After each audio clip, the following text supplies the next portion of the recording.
I jump into that, though, I do want to thank Tim and his team. It's been quite a ride we've been on the past, I don't know, 6, 8 months, all culminating, I think, in this survey and the results of this survey. They've been a real pleasure to work with, and I appreciate that. Not all clubs I can say that for. I don't open up that way for all clubs, by the way. Um, so kind of before we jump into the data, just some early on slides here. The goal of any research program is really to transform the information that you get from members into action. I think we live in a world where I think data is almost omnipresent and all-consuming. I could present kind of an endless array of data tables and charts and segment reports and all kinds of things today, and I'm sure you probably feel that way as we get into some of this data. But the real goal of any research program that you conduct is taking that information and transforming that information to action. And so you may be saying, so why is that so important? The member experience truly is the sum of all parts. It's ultimately why the club exists. It's everything from obviously your beautiful amenities, the intangible bond that members feel when they're at the club. I personally believe that member experience is the truest essence of any private club. But that member experience can be fragile. I think you need to keep in mind that the experience being delivered today does become the baseline for tomorrow. Therefore, I think being intentional and understanding and nurturing that experience is important. And what you'll hear me say repeatedly today, the key to member experience in my mind and in Club Insight's mind is really all about one of continuous improvement. So wherever you are today and wherever the performance is today, what you should be striving for is continuously improving that overall member experience. So let's jump into some of the information. This past year you changed suppliers. So there was a pretty significant change in the questionnaire itself. The Club Insights questionnaire is streamlined from what you had been using before, and that is intentional. We try to be very respectful of members' time, and in doing that, what we do is we try and ask those questions that have the highest correlation to overall satisfaction. We do allow members to speak frequently in their own terms using open-ended questions. We go about the importance analysis in a little different way, and I'll explain that when we get to that section as well. All to say, we have limited comparability to last year. There's some areas that I will cite as we go through this. Some of those upfront questions we can compare directly, but there's a lot of areas that we cannot compare year-over-year comparison. So it's really the beginning of a new baseline in a lot of those areas. So from an overall survey perspective, we sent out roughly, a little over 1,400 surveys and via email. We had 773 returns, a response rate of 54%. That is an excellent response rate. That's up from about 45% that you achieved last year. So the response rate did go up.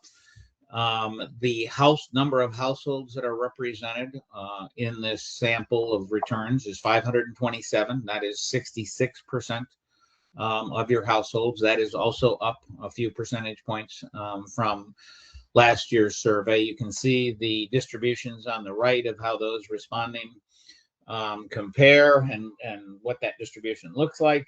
You can see males to females, 53-47. That is exactly what it was last year within your last year's study.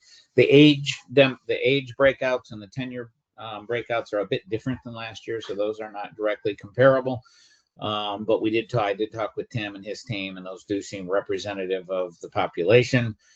You'll see in the lower left there, 28% of those responding said that they are there all year. That is up 2 percentage points from what was reported last year. The important piece of really this entire slide is that I think when you have a response rate of 54% and 66% of the households represented, What that basically tells us, the researchers, and tells you in interpreting this information is that you have a very high confidence level that those responding are representative of the population.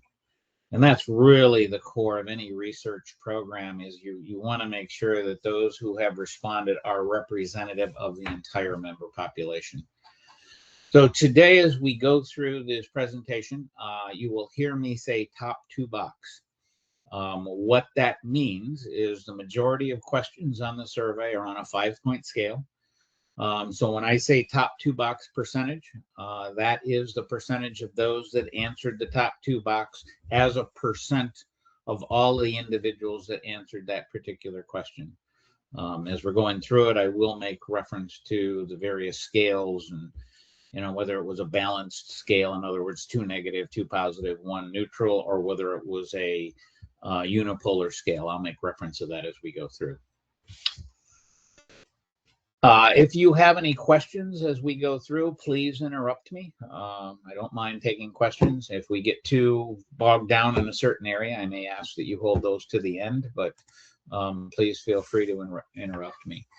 I generally like to start off every presentation from kind of a positive note, and that is right at the end of the survey, we do ask a question: what one thing should the club never change? To me, this type of slide represents the club's DNA. It is an open-ended question. We utilize text analytic tools, AI, if you will, in analyzing all of those, hundreds of responses. Those tools have gotten much, much better in recent years. And here's what you can see that came back from that analysis. Friendly, welcoming culture, preserve the bundled community model, maintain friendly staff and service culture, protect the club's identity, avoid keeping up with the Joneses, landscaping, beauty, golf, the bistro, affordability, and financial and fiscal responsibility. I don't think you would argue with any of those, but those are the things in the members' words that came back as things that they feel should not change within the Stonebridge community. Okay, Net Promoter Score. This is an area that we can look at in comparative nature. I will say in comparative nature to last year, you can see on the right-hand side there, I think you probably are aware of how Net Promoter Score is asked, but just in case for those of you that may have forgotten or don't, it is a recommendation question of would you recommend Stonebridge to friends or family, and that is based upon an 11-point scale question, 0 through 10. Those who answered 0 through 6 are considered detractors. Those who answered 7 or 8 are considered passives, and those who answered 9 or 10 are promoters. So what you can see is there were 68% promoters in this year's survey. Last year, that number was 76. You can see the passives, detractors, and the net promoter score is calculated subtracting the promoters from the detractors. So you can see the overall score did decline from 65 to 57 this year. 57 still represents a very good score. I do have some concerns about direct comparability because in the questionnaire last year, prior to the net promoter score, there was a battery of questions regarding importance, and it basically had members assign the importance levels to the various amenities at the club. That can have an impact on the promoter score. Our net promoter score is up front in the survey as well, but it just follows the demographic section. We don't ask them any perceptual questions. So the direct comparability may be compromised a bit, and that's why I put the asterisk by that. We then go on to break that net promoter score down by the various segments. So I know there's a lot of data on the screen here. Apologize for that. Those items that are highlighted in yellow or shaded in yellow, the under 55, less than 1 year of tenure, and greater than 31. Sample sizes are a little low in those areas, so just use some caution in interpreting that information. So you can see really that the total Net Promoter Score was 57. When we look at that, looking at households, so in other words, at least one respondent per household, that number is 58. Basically, everything we looked at, the household data and all data were very, very similar. You can see how gender breaks out. Females a little lower than their male counterparts, not much. I do want to call attention to one area. Most of the areas fall directly in line. Sometimes we do see a degradation of Net Promoter Score as age increases. We really did not see that here within Stonebridge. There is one area, though, that I draw your attention to. Those with 11 through 20 years of tenure, their score was 50. That is statistically lower than the average. That is something that we do see frequently at clubs. There's something about that 11 to 20-year period that is unique. And we are at a loss for how to explain that, but it is something we do see relatively frequently.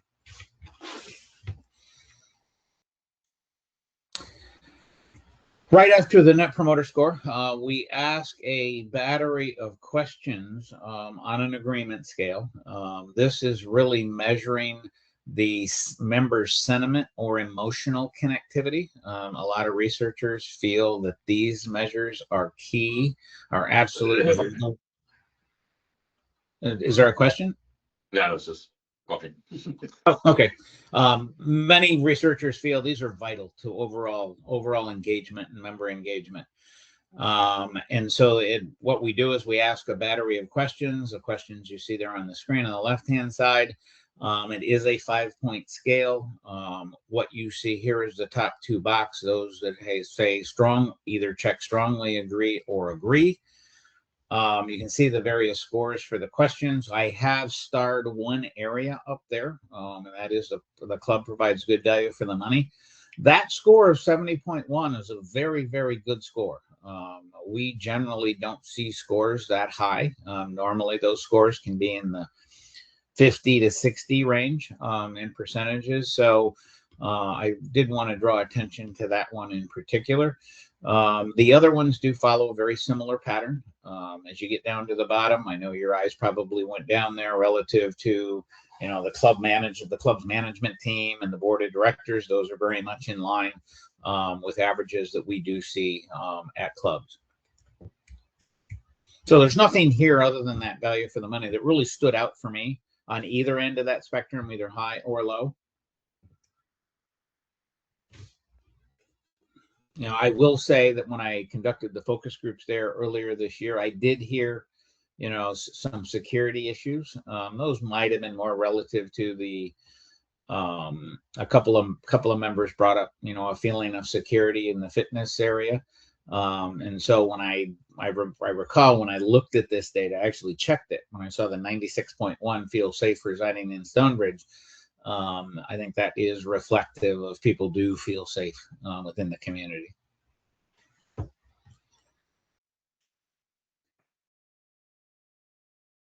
So after the agreement questions, we ask a battery of overall satisfaction questions. This is what's known in the research world as an unaided recall design. And so I'll translate that a little bit. So we ask these overall satisfaction questions up front in the survey because we want the members to think about the staff, the clubhouse, the golf course, and all the amenity areas at the club without us predisposing them to the individual sub attributes and sub questions. We ask those later in the survey. We want the members to provide their overall satisfaction levels and let them weight those individual things in their own mind. Here we use what's known as a unipolar scale. Fancy word for there are 3 positive attribute ratings: extremely satisfied, very satisfied, and satisfied, and 2 negative ratings: dissatisfied and very dissatisfied. What you see represented here on the chart are the top 2 box percentages. So we leave satisfied off of that. And you may ask yourself, well, why don't we include satisfy in that and say top 3 box? We do that because you are in the hospitality business. And I learned when I was doing a lot of corporate research in my world and working with firms like Ritz-Carlton, JW Marriott, who use top box percentage. And because that is where they feel the game is played, that's where their customer expectations are, and in your case, the member expectations.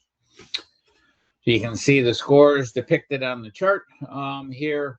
Overall, all things considered, the score was 62. The top 2 box was 62.4%.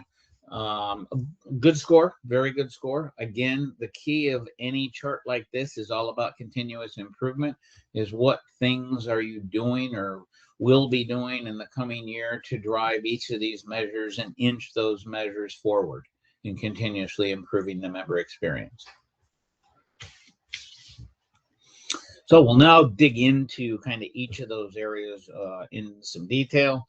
But before we do that, I want to kind of go back to that chart again. I'm going to give you a little bit of an eye chart here. So this middle section is what we talked about just a second ago regarding the Net Promoter Score.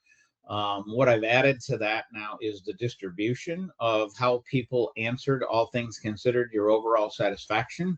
So what you can see here is basically, sometimes I like to look at the bottom 2 box, and what you see here is a little over 5 percentage points. Not quite 6 percentage points are in that bottom 2 box area. That's pretty good. For me, when I see numbers in the 10% range is when I start getting concerned. But you're certainly not in that area, and you can see how the distribution occurs. The mean score, if you're a mean score type of person, is 3.8. And the top 2 box score is 62.4. Down at the bottom, you can see how that satisfaction score looks when you look at it across the various segments. Again, I would caution, those areas in yellow with low sample size. But what you can see here is, so females are a little less satisfied than male counterparts. That is not uncommon when you look at overall experience measures. It is a little broader than the Net Promoter Score. It's a little more differentiation there on the satisfaction side. Those younger members, 56 to 69, a little bit higher level of satisfaction. Those in the 70 to 79, a little bit lower. Those members of lower tenure, so that have not been there as long, again higher. That's very traditional. They just love the club. They love doing what they're doing, and everything at the club is great. As you go forward, that experience level declines with time. Again, you see that 11 to 20 segment in here being among some of the lowest areas. A lot of data on that chart. I apologize for that, but there's a little, I think it does provide a pretty clear picture of the overall satisfaction measures for the various segments within the club.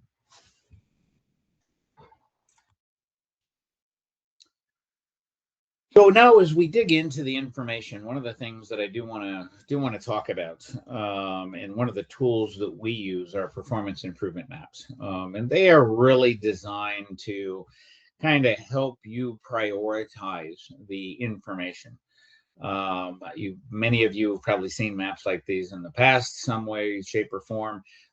Actually, pretty simple to understand. What we do is we look at a set of variables on how they perform. So it may be dining, it may be the golf course. We look at a set of those variables and how members rated those items and their experience in the items. And then we look at the importance of those areas on the y-axis. We determine importance not by asking members how important things are. That's called stated importance, and that's what you were doing before. The way we calculate importance is a statistical calculation.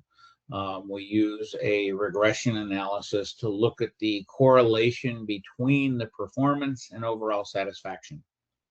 From that, we get a correlation coefficient, and we utilize that for the overall importance level.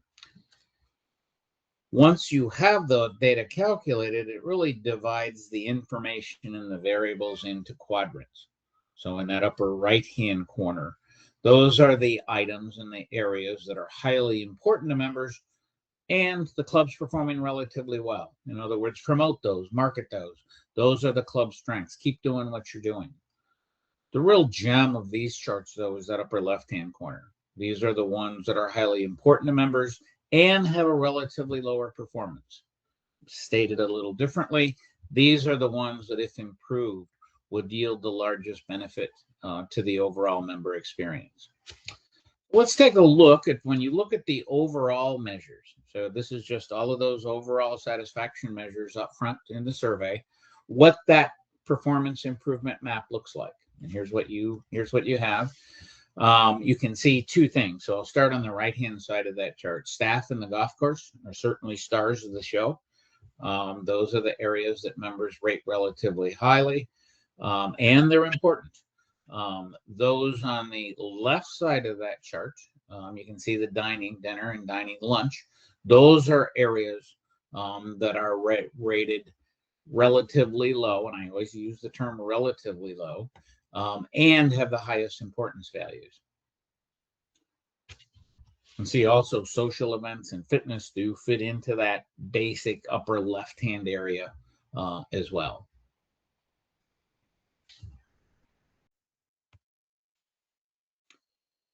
So before we kind of dive into all of the various areas, I'm going to start with dining because dining sets in that upper left-hand quadrant. I think is the one that probably most people think about, and certainly in talking with Tim and his team, there's certainly an area of focus. Here you can see some of the usage profile. So the items Gary, that are, yes. Gary, real quick, are you going to share this slide deck with us in the Yes. email? Yeah, absolutely. I will, when we're done going through it today, I will send a copy to Tim, and he can distribute that to you. Thank you so much. So here you see a usage profile. The items that are in the darker blue and the lighter blue, those are what I call heavy users. The items that are in the black area and the light and the darker gray area, those are really your moderate users. And then in the light gray and in the white, those are people that have either don't use or did not feel that this question was applicable to them. So you can see the usage profile. Obviously, the bistro takes the heavy use. There's a heavy usage in that area, which is no surprise to any of you. You can see veranda and the upstairs dining area and the upstairs lounge, how those numbers relate.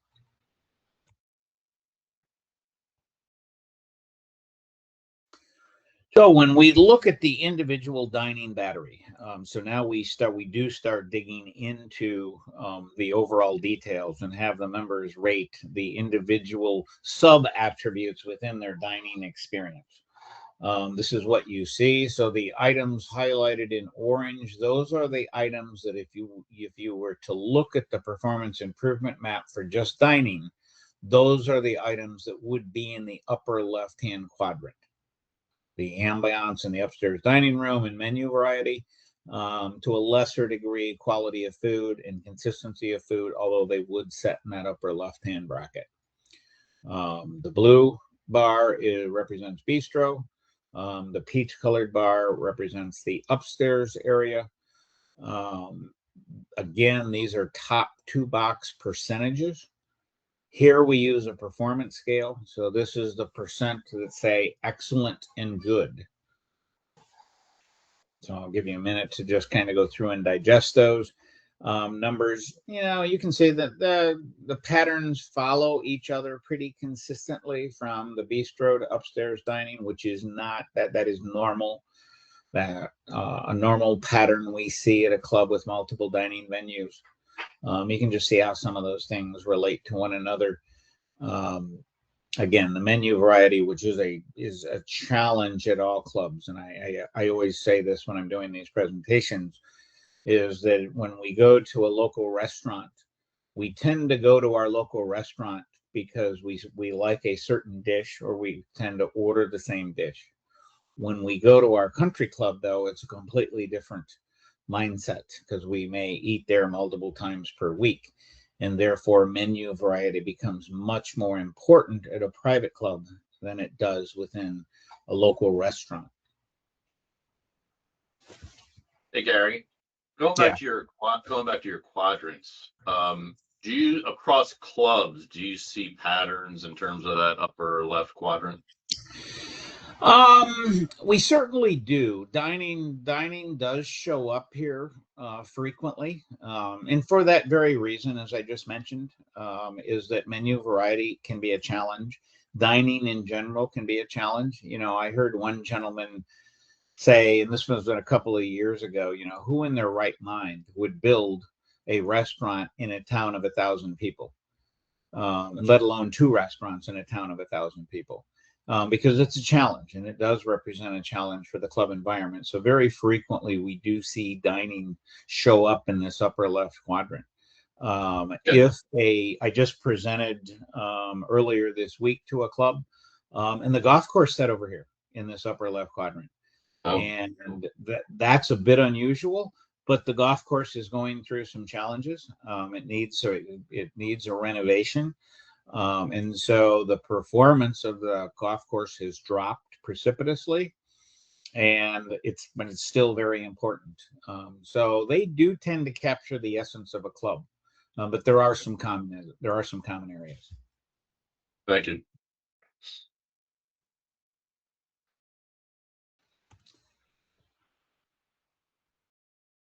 So after in each section of the survey, we do ask a question at the end of those battery of sub attributes. What could be done in this case? What could be done in the bistro to improve your dining experience? Where we allow members to express themselves in their terms. And again, we utilize open-end text analytic tools to summarize that information. If we do have all of the open-ended comments, and I have provided those to Tim and Joe, if they want to read all of those open-end comments, they can. I always caution people when you read open-end comments to have a tall glass of scotch in your hand when you do that. Because members can be a little ruthless at times in responding and writing those comments. And they remember, in open-end comments, those are qualitative comments. They're not meant to be quantitative.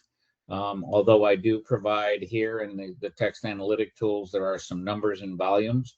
That's just meant to give you the most frequent items. It's not meant to be a quantitative measure. So what you can see here, noise and acoustics, you know, kind of pops to the top, which probably isn't a surprise to you. Menu variety, food quality, which is consistent with some of the ratings we saw. And then you see some of the other items that sit within that overall open-end area. But certainly we did hear noise come up frequently in both the bistro as well as the upstairs dining area.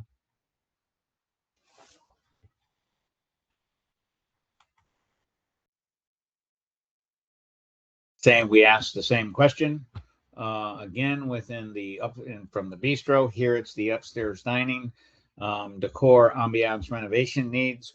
Probably no surprise to see that. That's been a hot topic within, I would think, within the club, and so it's probably not surprising that that shows to the top, and that's probably a good thing. It shows that there's an awareness out there of the project and what's underway and the type of things that you're thinking about. Very similar patterns to what we see within other clubs. You know, certainly pricing, and I will say pricing and value, this one sits down here. It's here. It shows up. But a lot of times we see this pricing value equation a little bit higher, a little more mentioned. And I think that does fall in line with the overall value proposition of the club being rated higher up front in the overalls. It's not that it's a concern and you can go out and raise prices, it will, but it's less of a concern here than we sometimes see at clubs.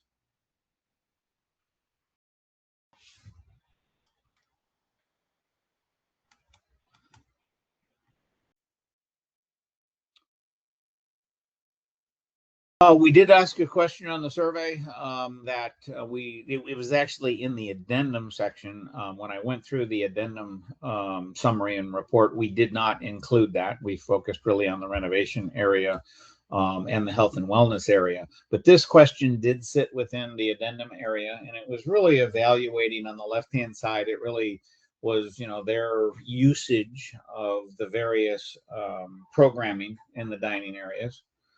And you can see the distribution there. Again, green here represents almost weekly. Blue, the blue ones, a few times a month, a few times a season, and then the white is that they've never done that. We followed that usage area up with questions on what could be done to encourage them to participate. And what you see there is kind of like some common themes. Food quality, food quality, food quality, food quality shows up in all four of those programming efforts. You can see some of the other comments that do show up in that area.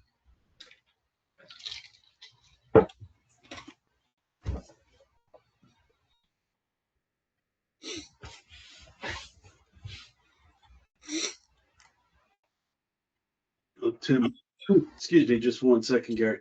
So Yeah. the last comment on the value night, which is Tuesdays, right? About it conflicting with bocce. That might be something we think about, having a late serving, because if you're at the 6 o'clock bocce time, you have no chance to get up there, right? So just looking at that, may provide an opportunity to have like an 8 o'clock sitting or something like that. Yeah.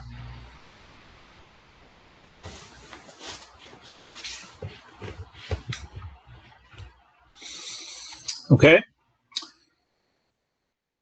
So another area that did set in that upper left-hand quadrant was social events. Here, when you look at the ratings of social events, these ratings are pretty good. They're in the mean score. They're in that 4.0 over 4.0 range, which I think is positive. Again, the key of any of this information is continuous improvement. And even though atmosphere is rated 82, how do we move that to 84 or 85 next year when the survey is done? I think the area that does set in that upper left quadrant when you look at social events is value for the price paid. Even though 60, I don't consider a poor rating when it comes to value.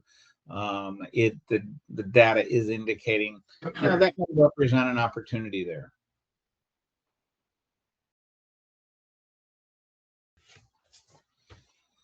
Whenever we look at tables like this, just as we did with the overall satisfaction up front, even though I don't like to focus on, I personally like to focus on the top half of the glass, not the bottom half of the glass. As an analyst, I do spend some time looking at the bottom half of the glass and looking at the poor and very poor. And you can see the percentages here are very, very low. Again, value is the only one that does start to creep into that double-digit range at nearly 10%. But that's probably the toughest variable that sits within this matrix as well.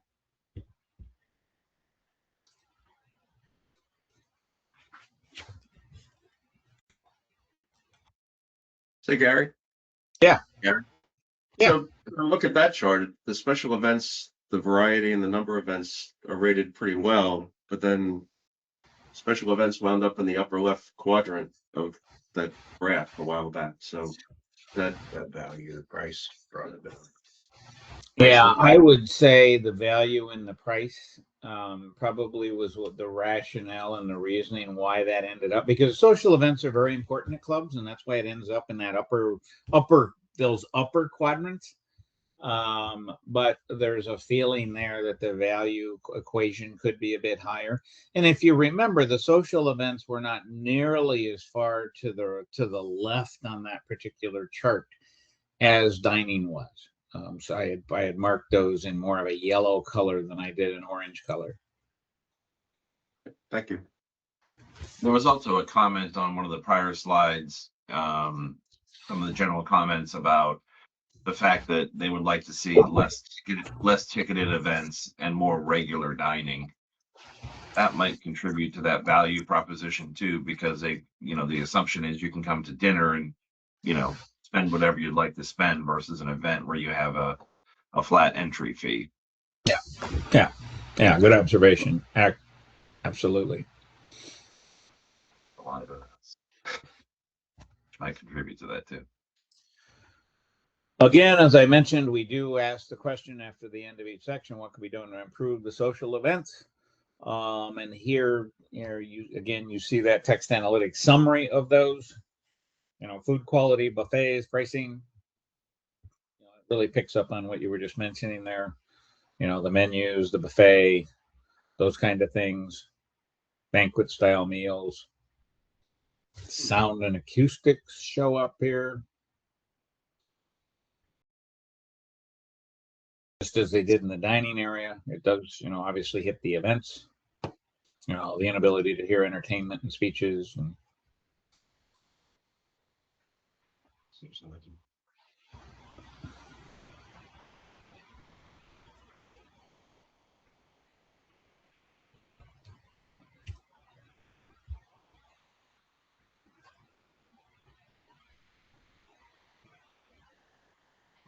and even though we do ask them, you got to keep in mind when you read these, we deliberately slant those questions for what can be done to improve.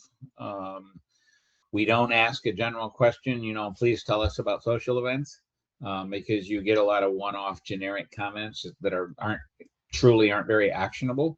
So you have to remember we do slant this question towards improvement. Even though we do that, people still provide positive information within there, and that shows up here in the number 5. But it is important to keep in mind when we ask those open ends, we are deliberately asking that questions about improvement. Again, because the goal of these type of surveys is to transform information to action and drive continuous improvement.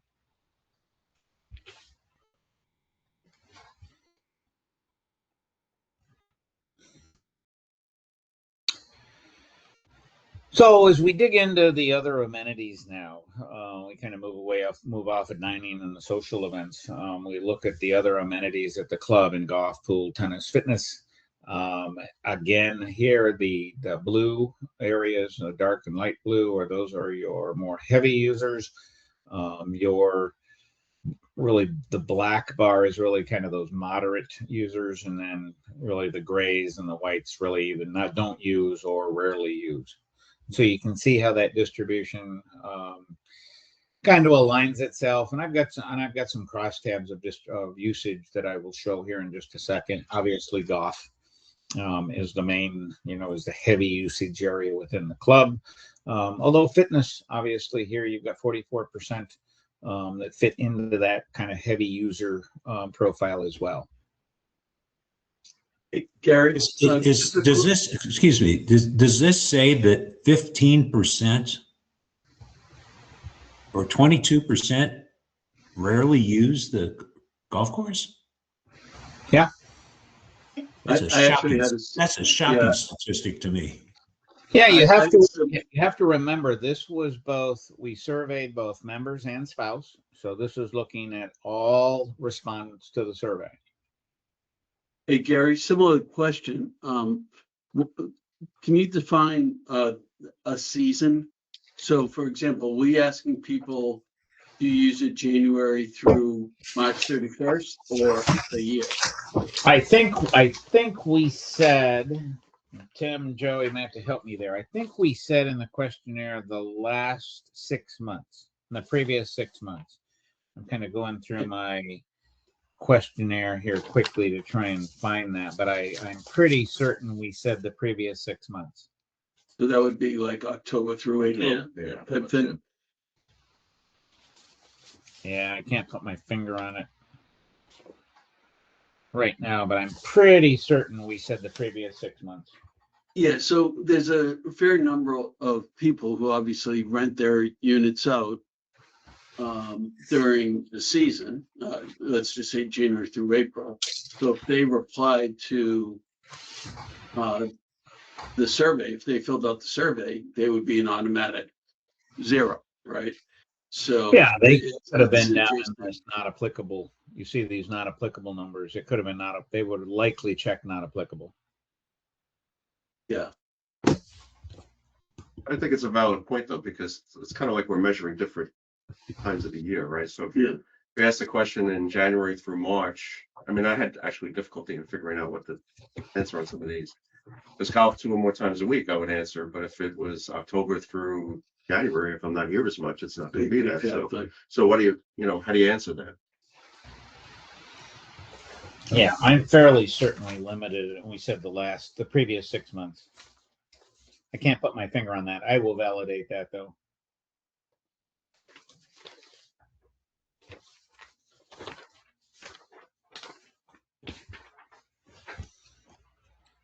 Okay. So we look at the golf course. Let's start off by looking at kind of the golf amenity first. You can see the ratings. The overall golf course score is very high. I mean, look at the tees and fairways and roughs and greens. I mean, those are very strong ratings in those areas. You can see how that the distribution across the sample. You can see the number. A lot of these numbers, especially fairways, over 50% of the people are saying they're excellent. The areas, if you looked at this chart, again, in that performance improvement map mindset, what you would see in that upper left-hand quadrant is pace of play and enforcement of pace of play.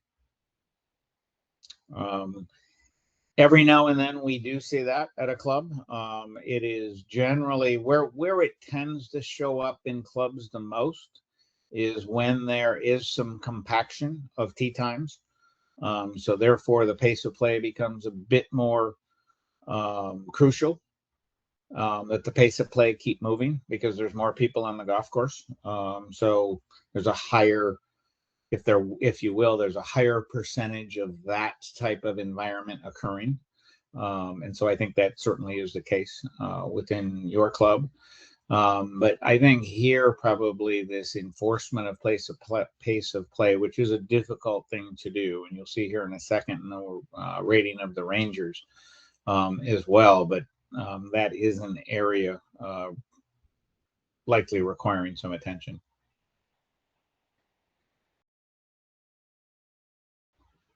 On-course restrooms, pretty decent ratings here, a 72.9. I will make the note that ladies scored that a bit lower. They were in the low 60s. I will make that note, and that's generally true at clubs as well. It's something we always take a look at, even though the restrooms may be clean and maintained the same between males and females. The ladies do rate that on a bit more stringent scale than the male counterparts. Gary, a quick question. Do we address in another slide, another set of questions, the course landscaping? And I would bifurcate that question into the landscaping on the course and then the perimeter, which I know is an issue for us. I don't believe we do. I'm writing it down because it is something that we can add to the survey next year. I don't think we do, though. I don't think there's anywhere in the survey where we talk about that.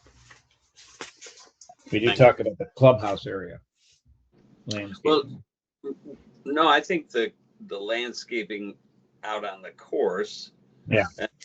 This time of year, it becomes a really obvious issue. As so many of us go play on reciprocals and come back and say, "Oh, I saw this here and that there," and certainly for us, when the course was redesigned, the landscaping component changed considerably.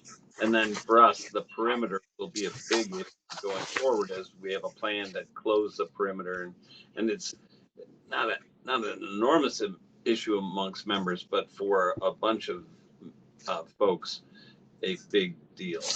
Okay. All right. Yeah, I've definitely noted that.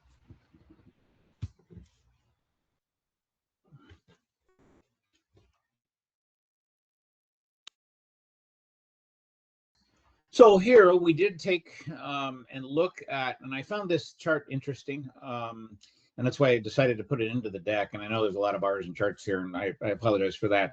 But we did look at the golf course by usage levels, and on the left-hand side, you can see this is overall golf course satisfaction, how those usage levels rated the course. I found it interesting that those that play less frequently, a couple times a season, rated it high. And higher than the heavy users. Now, there weren't a ton of those individuals, but they still rated it high. And that held true across the various attributes as well. So if you look at the gray and black bars, in a lot of cases, those are the highest areas. So those individuals, and the only explanation that I can offer to you is I think they obviously see the golf course when they're driving through the community. And I think they view it fondly. I think you can go back to that comment earlier about what is a season. If it's going back 6 months, I think you'd have people in that bucket who rent out their unit in season, but they only use the unit in the fall. In which case, they may be rating those areas higher. Yeah. Less compaction. Yep, that could be. Absolutely. I just found the information interesting, as you go through and kind of look at those. Obviously, you could spend a lot of time with this chart and kind of looking at those dark blue boxes, because those are your heavy users. Although I'm very quick to, whenever we look at usage profiles like this, I'm very quick to point out that, everybody pays the same dues. So heavy users and light users, are really, there shouldn't be a difference in how they're treated or how they're, viewed. But you can you can see there are some differences that exist there. Yeah, I think just to reinforce that point, if you look at availability of tee times, people who use it 1 or 2 times per month should have absolutely zero issue with getting a tee time, right? Because the Chelsea points are low. However, it's rated fully because they're probably only here for a concentrated period of time. So if they're taking, the 6 months and say they're playing 24, no, that's better, 12 times, they're trying to get all those tee times in a very short period of time. And that's why they're having availability issues. Does that make sense? Did I speak English there? Yep, absolutely. Or Absolutely. their spouse plays a lot. Oh, this spouse plays a lot. They don't play much, but Yeah. they get bumped, so they can't get up. Yeah. And it's perception too, because if you only play a Yeah. couple of times a month, you probably think to yourself, well, I should be able to play whenever I want because I'm not out there every day, so it's a perceptual thing as well.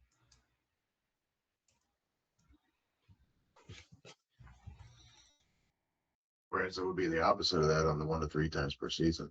Correct. Yeah. They would be able to get out there anytime. Anytime we want. Yeah. Kim, continuing on with the golf theme, here you can see the practice areas and the outside staff. Again, very, very, very good ratings, especially on the outside staff. Off the charts ratings here on those folks. Kudos to them. I can tell you that's not always the case. So kudos to the outside staff there. Driving range, practice areas, pretty strong performance area here.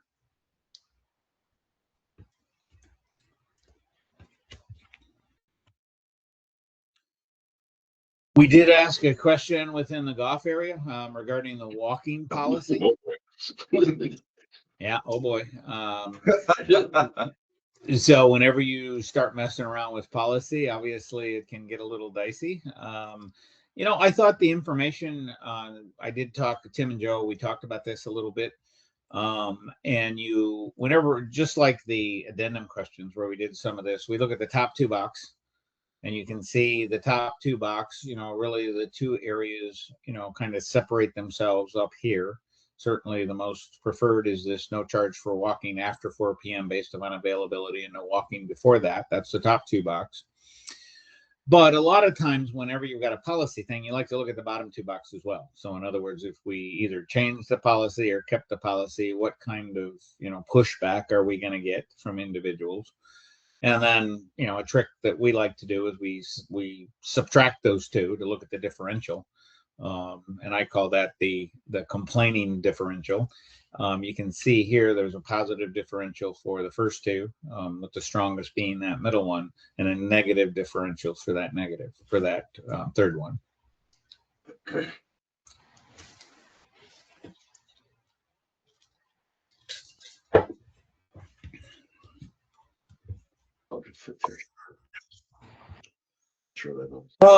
Moving on to the golf shop. Oop, I'm sorry. Go ahead. Yeah, we're just commenting on how to interpret this. So, Okay. Yeah, I mean, basically the second option is pre-COVID. Yeah. Our prior walking policy. Yeah. And it's certainly the one that kind of checks both boxes. You know, it's not only the top two box, but it has the one with the least amount of resistance as well. oh,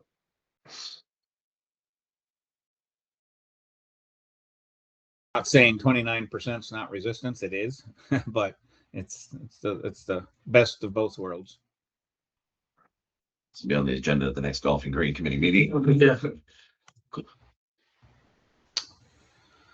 All right, staying on the golf theme, we'll look at the golf shop and the information within the golf shop area. Again, pretty strong performance here within the overall golf shop. You look at some of these numbers kind of in the middle of this chart, you know, pretty close to 90% top two box, strong mean scores and, you know, the mid fours. If you look at that quadrant map, the items and the areas that are in that left-hand corner are apparel selection and apparel value. Also not uncommon for clubs when you look at that performance improvement map. Also up there, not as far left as the apparel selection and value sets the responsiveness of the Rangers, which I have to believe is directly tied to that enforcement of pace of play.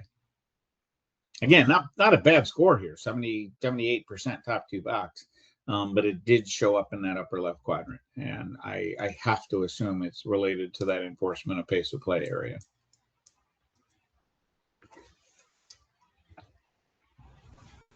Quick question here is very similar to the course landscaping. Do we address the appearance of the pro shop itself and the pro shop landscaping? Because that's one that jumps off the page for me. That's what I was thinking about the fucking. We do not, but that is, I'm just making myself a note here. Now, given, you know, your pro shop is not necessarily separate, it could be in the clubhouse area. The landscaping in the clubhouse could be included in that, I believe. Hey, Gary, the walking policy question, you don't have to go back to it, but you didn't ask if you've ever walked in the past season or anything like that, have you? We did not. We did not. Yeah.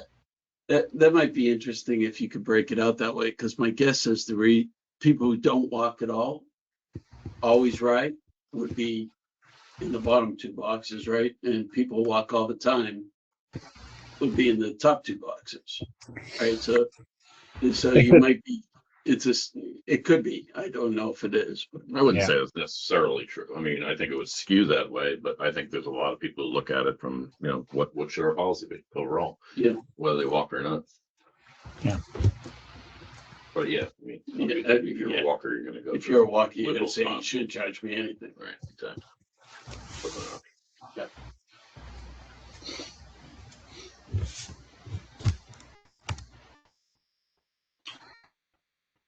All right, moving on to fitness. You can see the fitness areas; those are the items, and this should be no surprise, I think, to the other information and that we talked about within the addendum. Stretching space, individual session space are the areas that fall into that upper left quadrant there. And I know the team is looking at how they can alleviate that even in the short term and provide more space and access in those areas. Overall, the ratings were pretty good, though. I think after kind of setting through going through the focus groups that I did and hearing a lot of people talk about the fitness area, if you would have had me forecast what I would have expected to see the scores here, I probably would have projected those scores to be lower.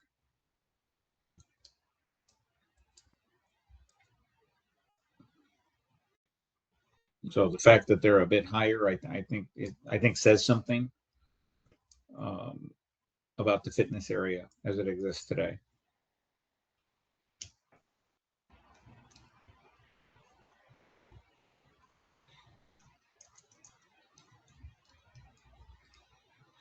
Again, on a chart like this, when you look at these items, I tend to look at this column, the excellent column. It's pretty decent distribution there. And then again, those bottom two box, again, not a lot of numbers there. Obviously, the stretching, individual space, those are up there pretty high. So anything that can be done there, I think, is going to be received positively.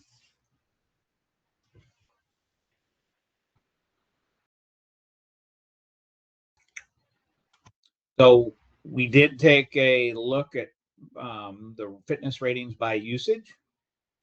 So here you can see the overall fitness ratings based upon usage. Here you kind of see a little different pattern. The heavy users are the ones that are a bit more satisfied. This follows more of the traditional pattern, I think.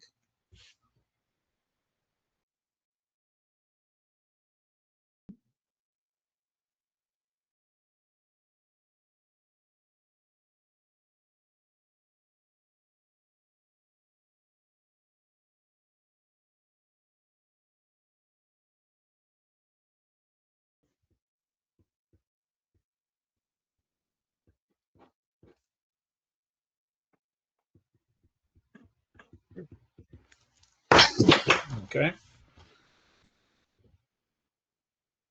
Pool. We did not ask a large battery of questions on the pool, but the ones we did, you can see obviously the pool is off the charts high. We rarely see scores that high in ambiance and cleanliness of the pool. But the area for improvement there is availability of seating. Kind of one begets the other. It's very, very nice. So people go. The flip side of that is there seating available? And so you got 10% sitting in this bottom two box. So that is an area that I think does require some attention.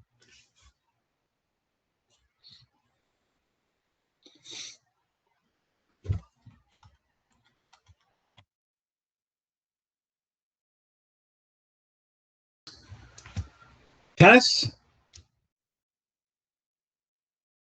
So here, I think what's important to keep in mind, you got sample size. 143 is a decent sample size. Keep in mind we had 777 responses. But the folks that do play tennis and utilize that amenity, extremely high level of performance. There was nothing that sat in that upper left-hand quadrant.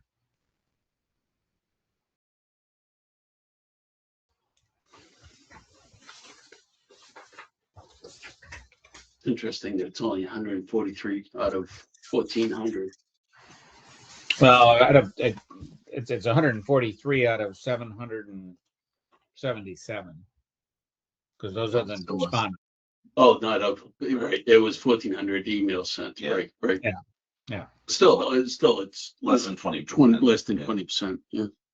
Yeah. Absolutely.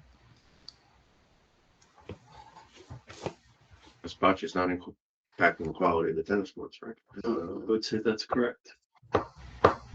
Jumps out at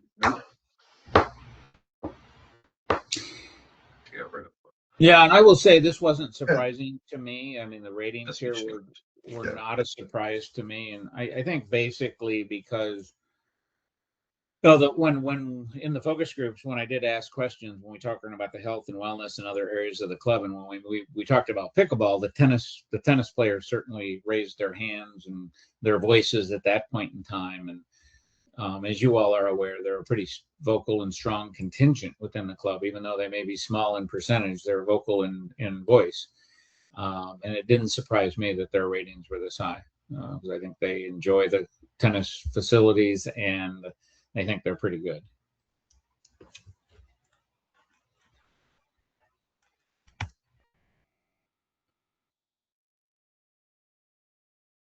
Communications is an area we ask within the questionnaire. You can see some of the ratings here. Ratings pretty decent on communication. Sometimes clubs can be challenged on the communications front. We asked, obviously the battery of questions regarding the various communication types and sources, and there was really nothing set up in that upper left-hand corner there. But one of the things that we also then ask is the distribution, about the amount of information and the frequency of information. And so when I look at this chart on the bottom, I always tend to look at the balance between not enough and too much. And if that's relatively in balance, you can see just right is by far the heaviest percentage, which is great to see. But you see a pretty equal balance on not enough versus too much. So I think you're striking a pretty good balance when it comes to the amount and frequency of information within the overall communications area. Gary, that question of the balance of not enough and too much, we had talked about that we did not include that as it pertains to social events and golf tournaments, and that's something that we will add to next year's survey, because that is a question that we have asked in the past, which I think is important. Okay. Yeah, and sometimes we do ask that at clubs. We add that to the survey. And we usually follow that up with then if they checked too much or not enough. So if they checked either poll, we then use a skip pattern to ask them the question is what would they recommend changing? That's awesome. Yeah, that'll be very helpful on events and tournaments too. Yeah. Yeah, so that way you get some insight directly from the folks that do not think it's just right.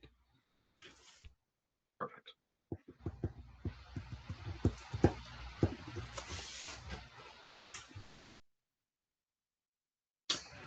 What could be done to improve communication at the club? Here, again, there isn't necessarily anything here that jumped off the paper at me. Things we normally hear and see, website usability in the app itself.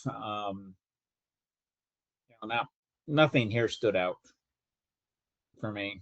It's interesting. I know it's interesting information, and I think it'd be good for the team to see and read through those comments, but there wasn't anything that jumped off the paper at me. Transparency and trust concerns here, that's kind of a given.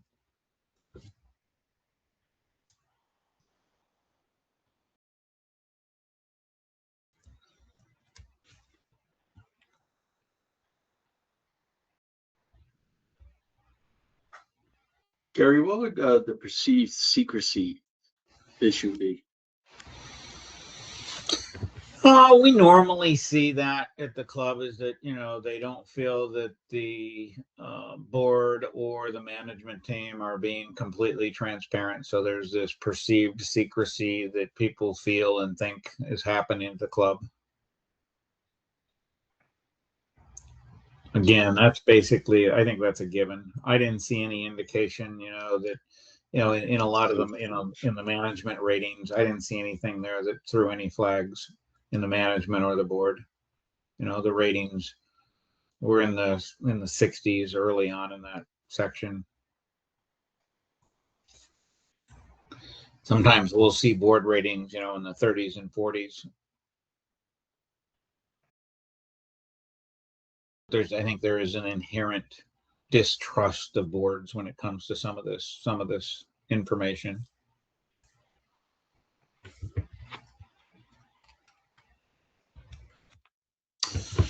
All right.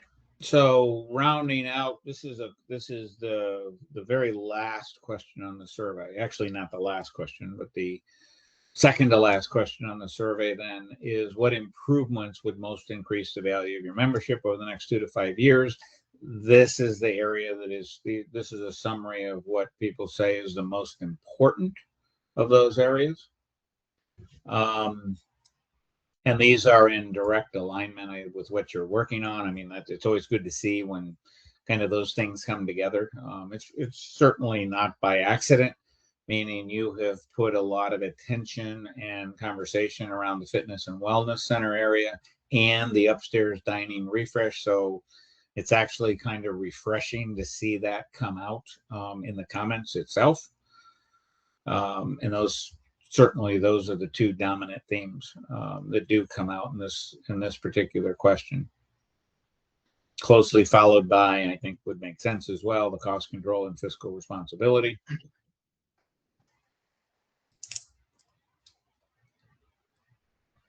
Gary, you have number 6. Security concerns appear to have risen meaningfully, but the safety question was rated very, very high, right?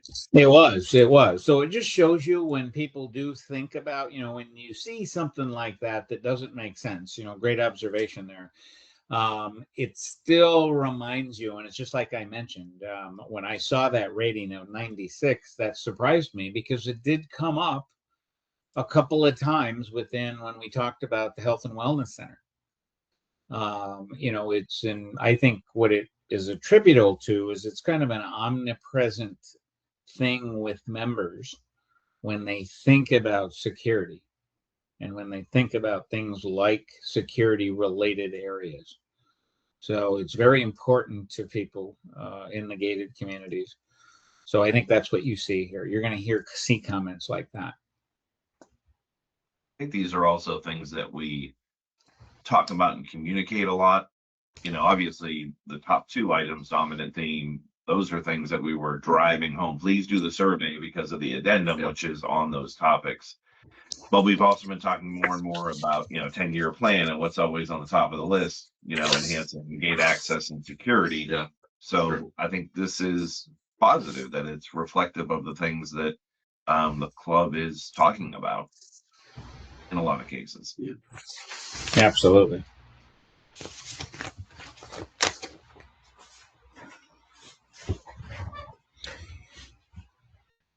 Again, all of the open-ended questions, Tim and Joe have a workbook containing all of the open-ended comments from the survey. It's available online as well, but all of the open-ended comments. And so you can kind of read through those and get more of a flavor as well if you really want to dig into some of those areas. My only problem is I don't drink scotch, so I'll have to figure out something else. Never too late, sir. All right, I was gonna say, don't be a quitter on it. You may change your mind on the street. Right. That page 2 comments, I might Set the bottle in front of you and see what happens. All right, so that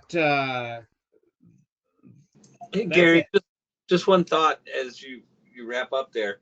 This is the survey is our current membership, and a little more than half of our current membership participating and contributing. How do we integrate going forward our future membership, and how do we get data that tells us what the 35% of our membership turnover, our new members, are thinking, because we can't survey those folks. How do we integrate that data? That's a great question. So, I got a couple. I'll give you a couple of thoughts on that. So back to, let me jump through here. I'm gonna jump back up to the top here for a second and go to this particular slide. And so one way is you look at these folks with less tenure. In other words, your current new members are probably your best predictor of your future members. So you can kind of look at their profile. Now like I said, they tend to be a bit more positive in nature than your longer standing members, but you can go through the entire questionnaire and look at the information by the profile of those individuals. So, and look at the performance improvement maps just for those people with lower levels of tenure at the club. And that can be your best indicator of your future members. So that's my first thought. My second thought then reveals to when you have someone that is either on property or renters, might be a good opportunity to follow up with the renters with some kind of a survey if you're able to reach them and contact them about their likes and dislikes. Or, and I'll add to that, people who may come and check out the club, be interested in the club, but ultimately don't join. So it's kind of a rejectors kind of study. If you have a way of contacting the rejectors and asking them a short battery of questions, they can provide you insights as well. That can be a little harder to do sometimes in being able to identify and track those individuals and get them to correspondingly respond to the survey. My third thought, and what I've seen clubs do, is it's the same concept, only utilizing the realtors. If I'm sure there's a bank of realtors that do more work than others within there, is reaching out to them on a periodic basis and just asking them about what are the comments you hear people saying as they're touring the community, both good and bad. So those are kind of off things that I have heard or things we've participated in with other clubs. That's great. Thank you so much. Hey, Gary. Yeah. My question is sort of like overarching here. So, I mean, we know that this is a new survey. This is not the same survey we've been doing over the years, the last several years anyway. So it's changed in a lot of different ways. One key change, I think, is that Club Insights, you use the top 2 boxes, as you've mentioned numerous times, as sort of the positive rating. In our old survey, we always looked at the top 3. We looked at, even if it was just, I forget what the third choice was, but, middle of the road, satisfied, not unsatisfied, dissatisfied. So, and that's obviously a difference. So my question to you was going to be, can we take the similar or same questions from our last survey and just look at the top 2 boxes and compare it to your top 2 boxes? But then I realized that your terminology is different too. So your terminology for the top 2 boxes is excellent and good, correct? Yeah, for the performance questions. Right. Exactly. And then, but the old survey was extremely satisfied or satisfied. Yeah. Does that make a difference in how people answer, do you think? Absolutely. Those words do make a difference. We use the, up front in the overalls, we do use the satisfaction scale. Yeah. So, but I think the scale was a little different. I'm not sure that was identical in the satisfaction areas either. So Right, those words make a huge difference in comparability. Okay. So that Okay. was a little different last year. So like that, what you see there on the 1 through 5, middle here is satisfied. The middle prior was neutral. Right. Yeah. So, yes. So, and I asked Gary the same question, since only the top 2 were satisfied or very satisfied, wouldn't we compare that against the top 3? Because now satisfied is still in the positive category. And the answer was no. Yeah. But again, yeah, people's purpose mindsets are different. Right. I think the mindsets in general are different. The question sets are different. I have a question. Yeah.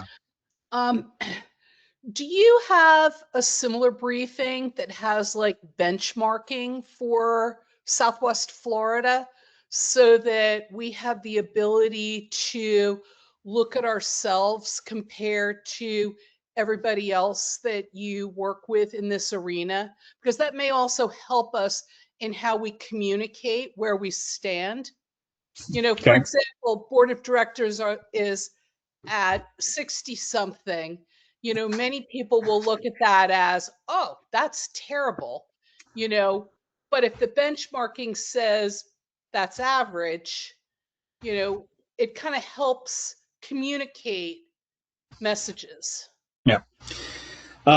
So I got really 2 answers on that. So the first answer is, I am a firm believer that you are competing against yourself when you look at this. And I understand this is the first year of doing the survey, and so we don't have trend information from year over year to compare to.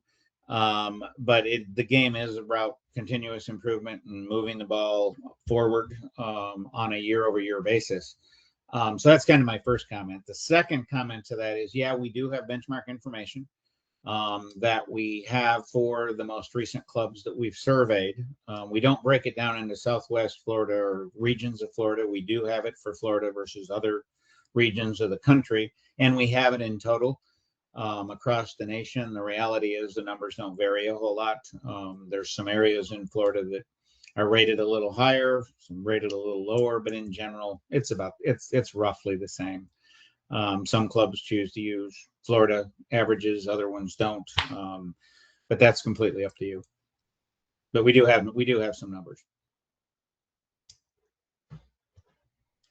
That's something I can Thank provide to Tim and Joe as well. And Gary, I'll email you kind of what we've used in the past, moving from results to action, like the way you started the meeting. And I'll shoot you what we've used in the past as we create action plans. Management puts together the action plans. I'd be really open to your feedback on that. If you've seen some better tools or formats, not only for us, internally to cause improvement, but also externally to communicate to the members. So I'll shoot you what we've done in the past. That'd be great. That'd be great. I can share with you what I think are best practices, and I can also share with you what I think are some worst practices, type of thing. But perfect. Absolutely, I'm a huge fan of those and putting together action plans. I like simplicity and inclusivity in the creation of those. But I'd love to do that. All right, I'll show it to you later today. Yeah, absolutely. Well, thank you, Gary. Is there any questions for Gary before we let him go?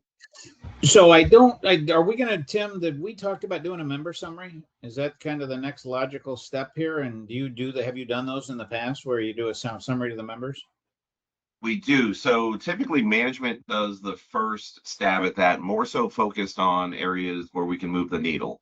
Those red and orange boxes. Communication about action plans being taken, and that's pretty soon.